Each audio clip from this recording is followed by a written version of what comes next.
What's up, guys? Eric Prey, Focus Fishing Guide Service, Table Rock Fishing Intel. Got another video fishing report for you for Table Rock. It is Thursday, November the 2nd.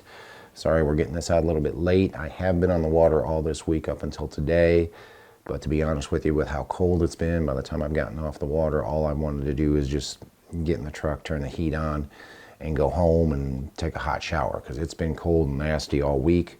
Finally starting to see things start to warm up a little bit today. I do have the day off, so I was going to go ahead and get this knocked out. As far as our lake level is concerned, we are at 912.86. That puts us a little bit more than 4 feet below normal pool. The core will start dropping the lake.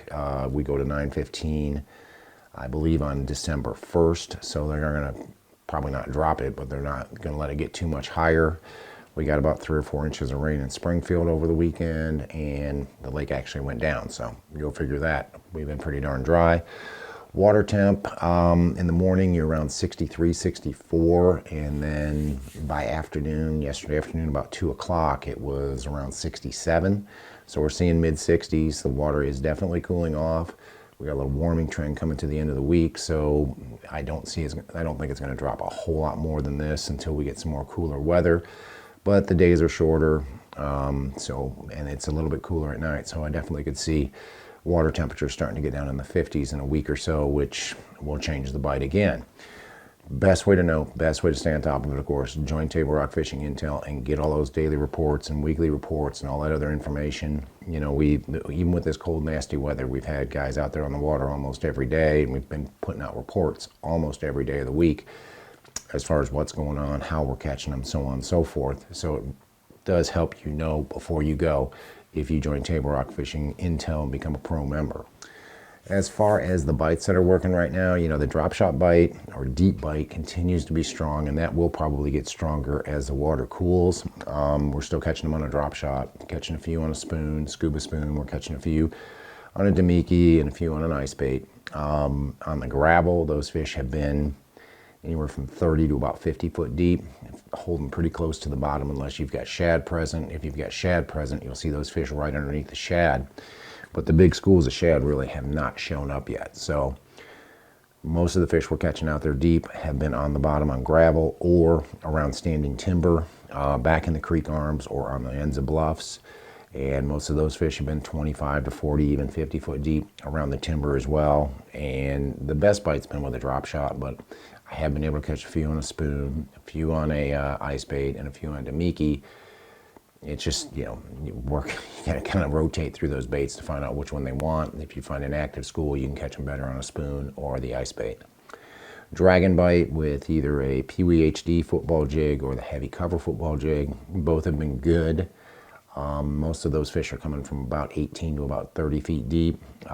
Gravel and rock mix points, main lake points with brush piles or rock piles have been better.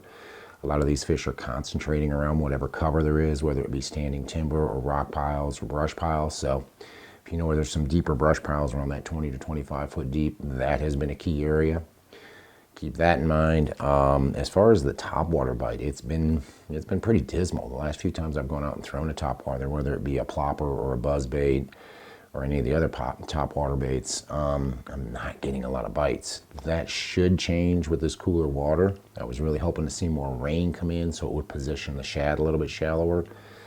But we are catching a handful, but it's not been a great bite. Other bite that is working when you get a windy day, and we had plenty of wind over the weekend, but you get a windy day, you can catch them on a crankbait right now, whether it be a rock crawler or a wiggle wart, hitting those channel swing banks, especially the ends of those channel swing banks, anywhere from the bank out to about 8 foot deep. You got to cover a lot of water, but you will get several bites. So you can just kind of work your way down a bank and catch several fish. You'll weed through a lot of shorts, but you can catch a limit doing that right now as well. Spinnerbait, chatterbait bite, I really haven't done great with it. I kind of expected it to be better. I think around shallow cover, like up the rivers, up Long Creek, up the Kings, or up the James, where you've got some shallow cover and you've got some shallow shad, that bite will work. Either a spinnerbait or the chatterbait, either of those will work around that shallow cover, especially if you got shad present. So it's another bite to look at. It's not been great. I haven't had a whole lot of opportunity to do it this past week, but I know the last time I did it, we were catching some shallow on it, but I'm doing a little bit better with a crankbait than I am with the chatterbait or spinnerbait right now. Guys, we're in November. The deep bite is just around the corner. As far as the big time, you know, go out there and sit over top of a big school and catch them. I was looking at my notes, and we're 8 to about 10 degrees lower water temperature, and we're really going to start to see these shad school up, and we'll start to see the fish school up underneath them. If you've ever wanted to learn how to do this, if you've ever wanted to see, you know, what do we look for as far as the areas, other signs that might be out there, what type of banks, what type of bottoms, where we look for these deep fish and where they find these deep fish, now is the time to think about, you know, putting a trip together, you know, and getting out there and taking a look at this, show you how to work the electronics and everything else. Now's the time to think about it, because by the end of November, that bite's going to be on full swing. Might be even in a couple of weeks if we get some cold weather, that bite's going to be on in full swing. But now's the time to contact us. Now's the time to find out or get a date set up to go out and do this. You know, we'll have some cold days, but, you know, November, December, traditionally we're looking at highs in the 40s and 50s, so it's not that bad.